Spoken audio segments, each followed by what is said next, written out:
The Europeans created the systems that now govern Africa.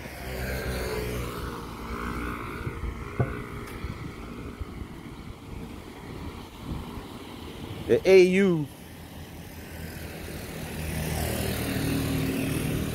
is not an African idea.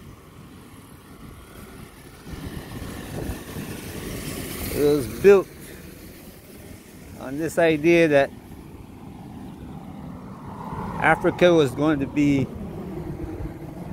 just like Europe,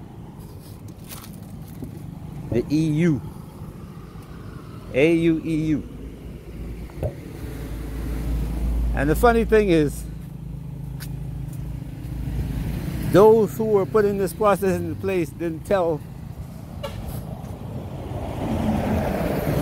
anybody. You had to kind of use your own intuition, your own education, your own reasoning to see it.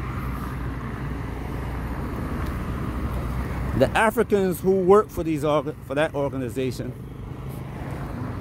does not tell anyone that it was created by the European and America, and they had the intention of running it the same way Europe is run. The Europeans going to run Africa from Europe using that organization. There's another one called the African Development Bank, created by you know who.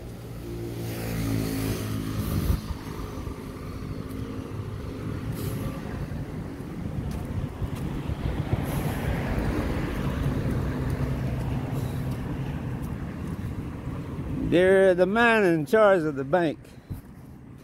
I like to call him Mr. Bowtie. But the way he sells Africa is that Africa has got a lot of resources, yes, but the greatest resource Africa has is that man, or young generation, I should say. Because women are also a very integral part of African structure. They have always been that way. It's not like the European woman who the man put her to the side. If you look at the African woman, you will see that the chiefs, the upper class, kept her in this position of kind of like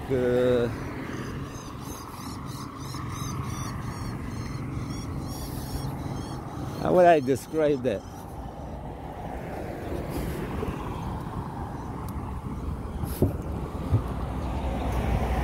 She was the one who ran the family.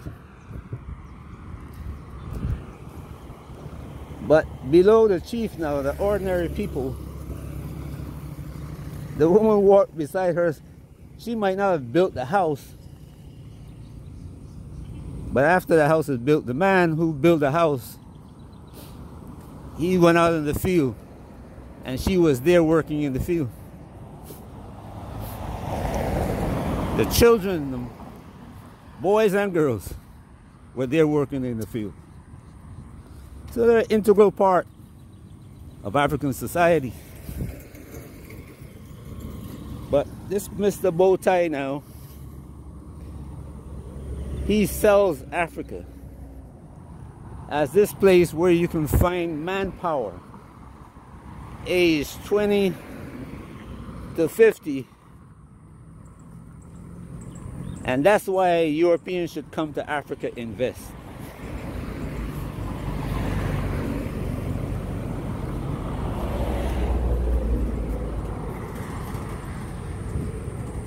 I've watched him sell this for many, many years.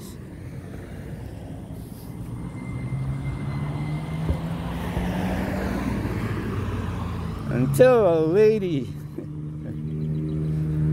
from Zimbabwe, who became the AU ambassador to the diaspora, she came in and started talking to diasporans about the real Africa now. Not the one that the French and Germans and the EU and the US were selling, but the real Africa. Showing the diasporans that they are an integral part of Africa. And guess what the old chiefs got together and did?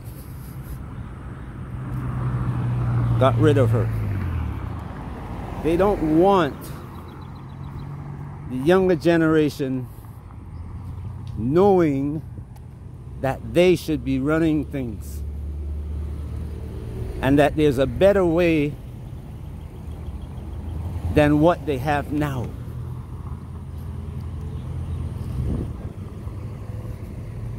The tradition of selling the young men had to go.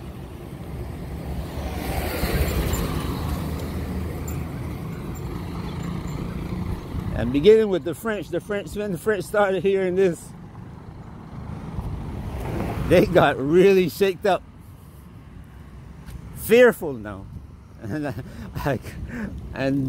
me, I can't blame them, because they were running Africa on behalf of the rest of the world. The French was running Africa on behalf of America. And there, if you watch what happened to the French right now, you're going to see what's going to happen to America. Without the French taking the resources of Africa, and sharing it around Europe, those resources combined with the free energy, almost free energy that they were getting from Russia, is what kept Europe in the position that it was.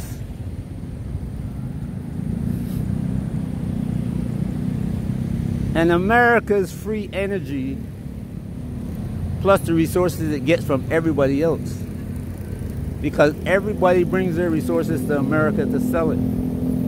America prints the money that everybody else gets for those resources.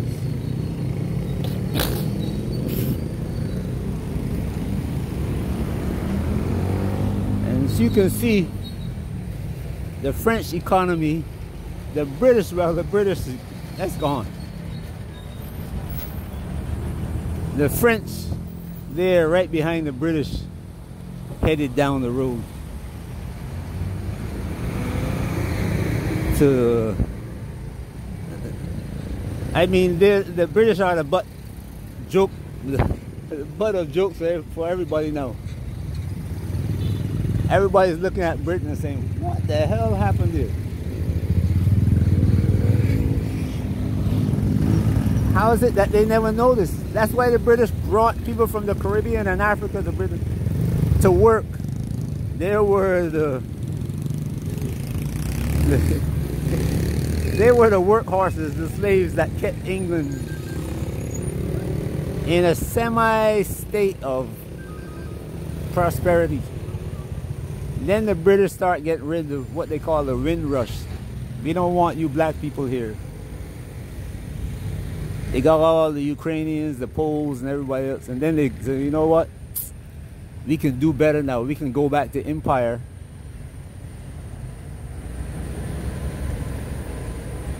And we can still rule. So they got out of the EU.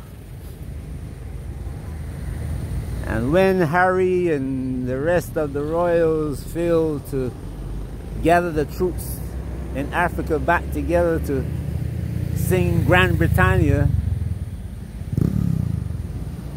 it was over. When Madame Shemboi Kwai from Zimbabwe, the ambassador from the AU to the diaspora, started talking about the French part in the destruction of Africa, It embarrassed African leaders into pushing the French back. And as you can see now, the inflation and the societal problems that the French were keeping on the rats because everybody was sharing in this wealth, when the wealth is gone, the French society is falling apart.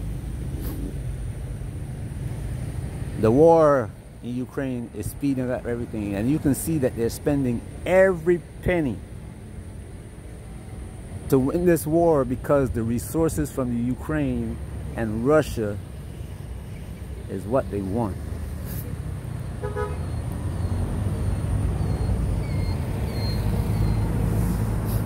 This is serious business, people.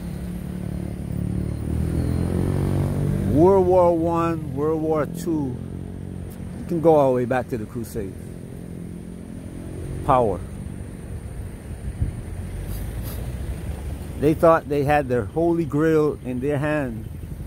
They can rule. The British did. And they did for a while.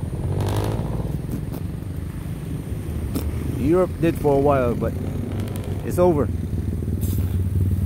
It's not going to disappear tomorrow, but they're going to fight to the last man, just like how you see they're doing it with Ukraine. The last man. The lights will be on and nobody will be home. That's why I'm talking to you people today. And all my videos about this. When you see a hurricane coming, you get the necessary foods and fuel and batteries and whatever you need that's gonna last you for a couple of weeks till that hurricane passes. And if it destroys part of the country where the supermarkets are not open, the gas stations are open, at least you can survive until these things start coming back online.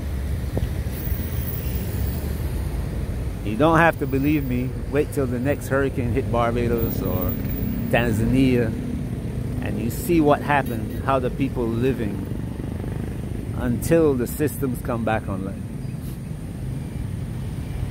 Prepare, people. Prepare. Peace.